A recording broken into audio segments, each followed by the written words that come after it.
ध्रुव राठी, ये नाम आज इंडिया में पॉलिटिकल कमेंट्री का दूसरा नाम बन गया है। लेकिन उनका सफर इंडियन पॉलिटिक्स के शोर शराबे से बहुत दूर शुरू हुआ था। एक होशियार इंजीनियरिंग स्टूडेंट राठी जर्मनी में थे, हायर एजुकेशन ले रहे थे और ऐसा लग रहा था कि वो भी बहुत से एम्बिशियस इंडियन युवाओं वाला रास्ता ही चुन रहे हैं। लेकिन अपने देश और यहाँ की पॉलिटिक्स के लिए उनके अंदर एक जुनून छिपा हुआ था। और ये जुनून किसी लाइब्रेरी की खामोशी में नहीं, बल्कि दुनिया भर में फैले यूट्यूब के जरिए सामने आया। 2011 में राठी ने अपना चैनल शुरू किया। शुरू में तो ट्रैवल व्लॉग्स और मजेदार कंटेंट डालते थे। उस वक्त कोई अंदाजा नहीं था कि वो आगे चलकर इतने बड़े पॉलिटिकल कमेंटेटर बनेंगे।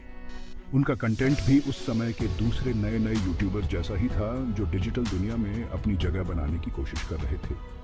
लेकिन 2014 के जनरल इलेक्शन के बाद इंडिया का बदलता हुआ पॉलिटिकल माहौल देखकर उनके अंदर कुछ बदलाव आया। राठी का ध्यान अब पॉलिटिक्स की तरफ मुड़ गया और उनके कंटेंट में भी पॉलिटिक्स की झलक दिखने लगी। ये सिर्फ उनके चैनल के लिए ही नहीं, बल्कि उनके लिए भी एक बड़ा टर्निंग पॉइंट था, जिसने उन्हें इंडिया के सबसे मशहूर ऑनलाइन पॉलिटिकल कमेंटेटर बनने का रास्ता दिखाया। ध्रुव राठी के कंटेंट में बहुत बड़ा बदलाव आया।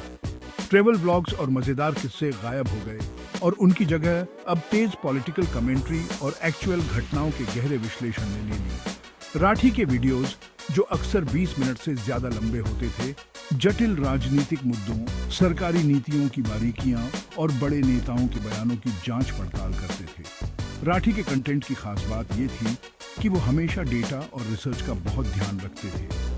वो अक्सर अपने दावों के लिए सबूत पेश करते थे, आंकड़े दिखाते थे और उनके सोर्स का जिक्र करते थे। ये बाकी इंडियन पॉलिटिकल डिस्कशन से बिल्कुल अलग था, जहां अक्सर बिना सोचे समझे बातें कही जाती हैं। सच्चाई के प्रति इसी प्रतिबद्धता और अपने आकर्षक प्रेजेंटेशन स्टाइल की वजह से वो लोगों को पसंद आने लगे, खासकर युवा शहरी भारतीयों। राठी के वीडियोस सिर्फ तथ्यों और आंकड़ों का बोरिंग कलेक्शन नहीं थे। वो हास्य, व्यंग्य और विजुअल एड्स का इस्तेमाल करके जटिल जानकारी को आसान और रोचक बनाते थे। जानकारी से भरपूर कंटेंट और दिलचस्प प्रेजेंटेशन का ये मिश्रण उनकी कामयाबी का राज बना, जिससे दर्शक उनसे जुड़ते गए और उन्हें उलझे हुए राजनीतिक मुद्दों को समझने में मदद मिली। ध्रुव राठी का उदय उस बड़े बदलाव के साथ हुआ जब ऑनलाइन प्लेटफॉर्म राजनीतिक चर्चा के लिए प्रमुख मंच बनकर उभरे। इंटरनेट और खासकर सोशल मीडिया ने जानकारी तक पहुंच को आसान बना दिया है और नागरिकों को पहले से कहीं ज्यादा राजनीतिक मुद्दों पर अपनी राय रखने का मौका दिया है। पहले जानकारी देने वाले पारंपरिक मीडिया हाउस अब कई ऑनलाइन आवाजों से मुकाबला कर रहे हैं, जहां हर कोई डिजिटल दुनिया में ध्यान खींचने की कोशिश में लगा है। ये बदलाव इंडिया में ज्यादा देखा गया है, जहां बड़ी और युवा आबादी और बढ़ते इंटरनेट के कारण ऑनलाइन प्लेटफॉर्म तेजी से बढ़ रहे हैं।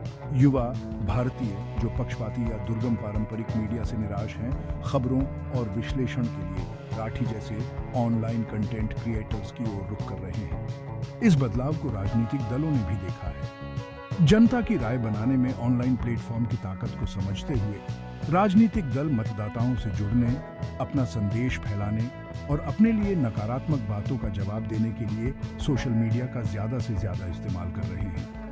ध्रुव राठी जैसे सोशल मीडिया इन्फ्लुएंसर्स का उदय इस मामले को और भी जटिल बना देता है, जो इंडिया में पहले से ही उलझे हुए राजनीतिक संचार में एक नया पहलू जोड़ता है।